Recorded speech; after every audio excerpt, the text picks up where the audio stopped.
Yun. Gising na. Saan ito? Nagbabalat kayo, General Lu. Nawala ng labanan at pagkain, pinatay ang 3,000 sundalo. Ayon sa batas, dapat siyang bitayin. Mabait ang inyong kamahalan, huwag mong palampasin ang buhay mo, gago. Ipapadala ka sa Black Wine Pass bilang parusa, magbantay sa lungsod. Ganito pa ring talunan na general ang buhay pa. Nakakahiya pa rin na buhay ka. Ako. Nakalusot ako sa katawan ni Lucien. Mula ngayon, hindi ka na magiging general sa kabisera. Sa itim na hangin, hindi ka kahit kasing halaga ng isang aso. Tapos na ba? Hindi pa. Binigyan ka pa ng kanyang kamahalan ng isang kasal. Anak ng makasalanang tao, si Su Wantang, sangkot sa pagtataksil. Asawa ng nabigong general, itaga sa bato. Isang natalong sundalo, isang makasalanang babae, sakto, magkasama na tayo. Ipapadala sila sa magubat na bato, sa bahay na may takot na sombrero. Bukas ng umaga ay matutunaw na yon. Ginolu, mahal ko kayo. Hindi ko matapang na makilala ang apo niya. Medyo pinapangalagaan. Sige, sabay tayong pumunta sa mabatong dalampasigan. Ibinibigay ko sa inyo ang 5 kubo na yon. Walang pagkain, walang uling, walang yelo. Kung buhay pa kayo bukas ng umaga, pumunta kayo sa pader ng lungsod para mamatay. Kukunin ko ang bahay, kukunin ko rin ang tao. Dahil sa'yo, hahaha. Dahil buhay pa ako. Dalhin mo na.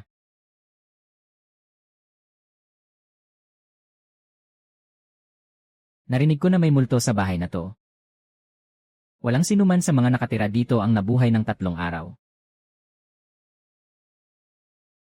Ayaw ko na ng kamay.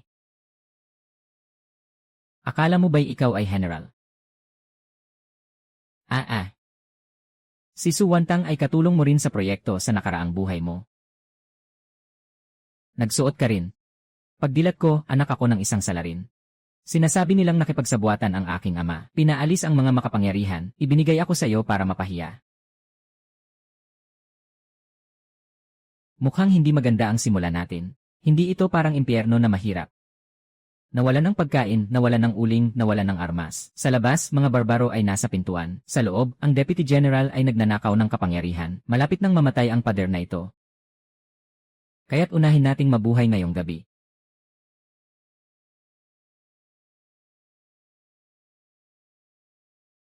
Walang pagkain, walang kahoy. Batay sa temperatura, sa huling bahagi ng gabi, bababa ang temperatura sa -20 degrees. Sanay na rin ako sa pagkwenta. Kung bubuksan pa ang bahay na ito, buguho na, patay na ang tao, walang silbi ang bahay na ito. Naririnig mo ba ang ingay ng tubig?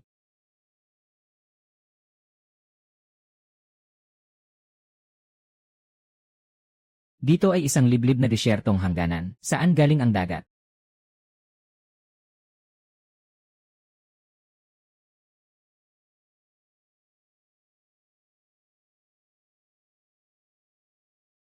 Isda.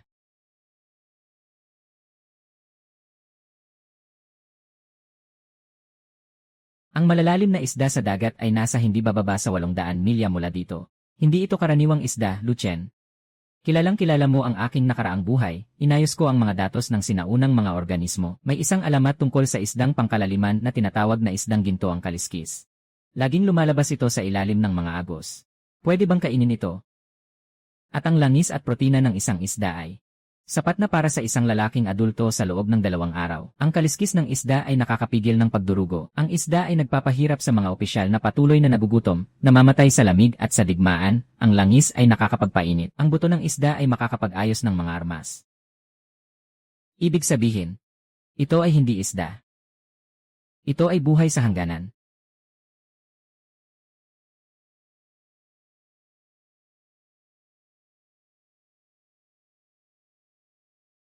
Isang isda na may gintong kaliskis ay kapalit ng daang bahagi ng bigas. Si General Zhao ay yayaman sa pagkakataong ito.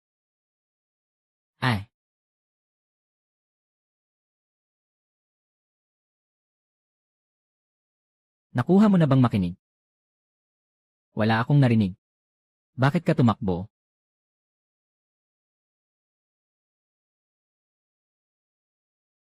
Huwag habulin, hayaan nilang mag-report.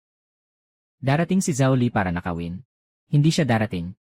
Paano ko malalaman kung sino ang gustong pumatay sa akin dito? Mula ngayong gabi, hindi ka mamamatay sa gutom sa Black Wine Pass.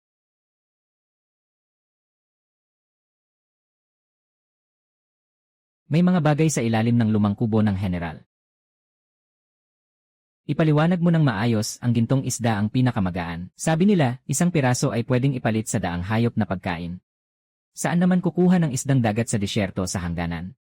Nakita ng bata sa kanyang sariling mata na puno ng liwanag ang lupa. Kung totoo ang ganitong kayamanan ng General, hindi na dapat pang manatili si Lu Chen. Yan, isang inutil na kawal lang, karapat-dapat lang makipaglaban sa hiyas. Kung ibibigay niya ang maling impormasyon, saka lang siya papakawalan, isang aso lang ang ititira namin. Kung hindi, isasama namin siya, pati ang bahay niya, sa paglilibing.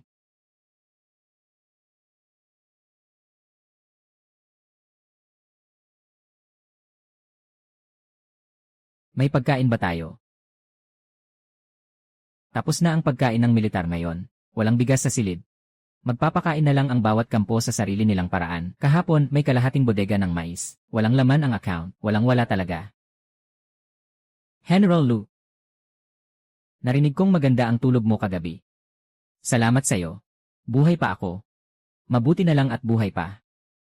Dahil ikaw ay isang general na may kasalanan sa pag-ingat ng lungsod. Simula ngayon, ikaw ang mag-aalaga sa iyong mga tao. Itong 30 na may sakit at sugatang sundalo ay sayo na.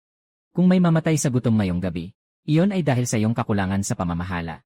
General, 2 araw na tayong hindi kumakain. Lu Chen, hindi ka ba matibay?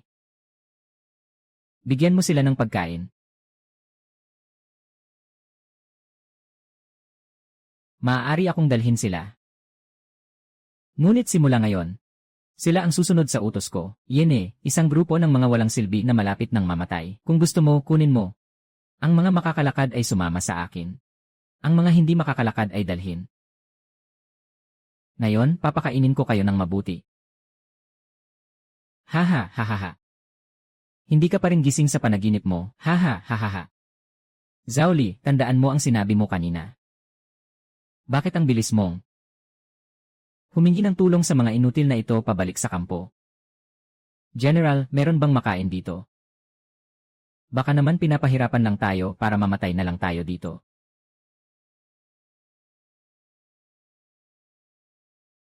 Saan galing ang isda sa tabi ng dagat? Bawasan ang tanong, dagdagan ang trabaho. Buhayin ang isda at iwanan ang langis. Huwag itapon ang mga buto ng isda. Kumuha ng panggatong kahit nanginginig ang kamay. Ang mga may malubhang sugat, umupo at maghintay ng pagkain. Talagang pinapakain tayo ng general ng isda. Kung hindi, ibibigay kay Zhao Li. Haha, 3 tao ang nag-aalaga sa isda. 2 ang nagluluto ng sabaw, 4 ang nagbabantay sa pinto. Hiwalay na kinokolekta ang mga balahibo ng isda. Ang langis ng isda ay inilalagay sa lutuan na gawa sa luwad. Kailangang makabuo ng unang lutuing sa loob ng halos kalahating oras. Madali lang pumasok sa tamang estado. Hindi naman talaga pwedeng mamatay dito sa lamig. Huling na amoy ko ang amoy ng karne 3 buwan na ang nakalipas. General, pwede ba akong uminom? Mainit. Mainit. Mula ngayon, sumama ka sa akin, may makakain ka. Bantayan ang itim na hangganan. May buhay pa ang huli kong utos. Nais makinig sa utos ng general. Nais makinig sa utos ng general. Ayaw kong lumuhod. Gusto kong buhay kayong nakatayo sa pader ng lungsod. Talagang may isda siya. 30 na gutom na kaluluwa, isang palayok ng sabaw ay nakapagpatahimik na. Ang isda ng general ay hindi pangkaraniwan. Nakita kong pagkatapos uminom ng mga may sakit, bumuti ang kanilang kulay. Kung patuloy siyang magbibigay ng biyaya, mawawala ang tiwala ng mga sundalo. Ang puso ay nakatuon sa bodega ng bigas. Hindi sa palaisdaan, kaya't ilipat ang kanyang mga tao para ayusin ang hilagang pader. Huwag bigyan ng kagamitan, huwag bigyan ng bigas. Tingnan natin kung gaano siya katagal makakatagal. At mayroon pa. Alamin kung saan galing ang isda. Kailangan ko ang bahay na yon bago magdamag.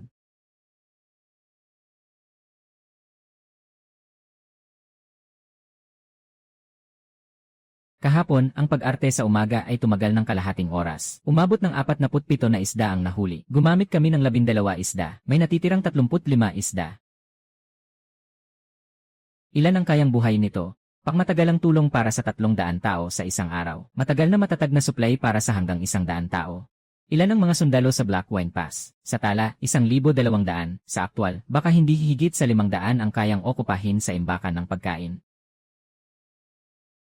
Ito ang lihim na tala na binigay sa akin ng isang matandang sundalo kanina. Hindi tama. Noong 3 buwan na ang nakalipas, nakipagtulungan sa kaaway, biglaan ang korte ng 8,000 sako ng bigas, batay sa bilang ng tao.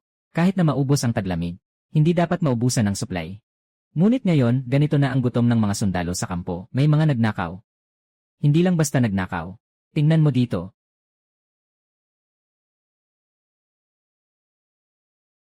Ang swerte naman. Si Zhao Li ay nagbebenta ng militar na pagkain. Maaaring mas malala pa ang kalaban. Inutusan ni General Zhao Li na agad kaming mag-ayos ng hilagang pader. Kung ayaw mong pumunta, ibig sabihin nun ay pagtanggi sa utos. Ang bilis naman dumating. Gusto niyang ubusin ang mga bagong sundalo mo. Hayaan mong makita niya kung ano ang ibig sabihin ng akin ang mga tao.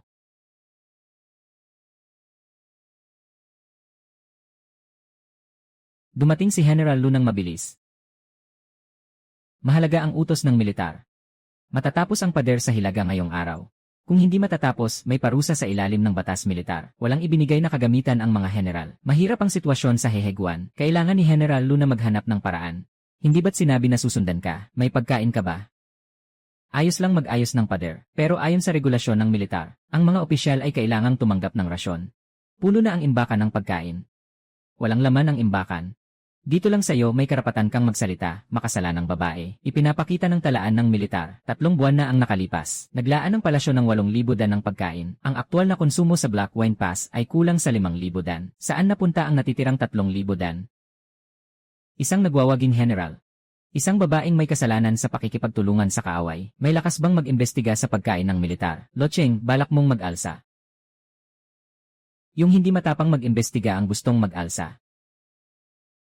Sige, mag-imbestiga ka. Bukas, bubuksan natin ang imbakan sa harap ng lahat. Hindi na bukas. Ngayon, nagmamadali kang mamatay. Mabilis kong ipapaalam sa lahat kung sino ang umiinom ng yelo at snow.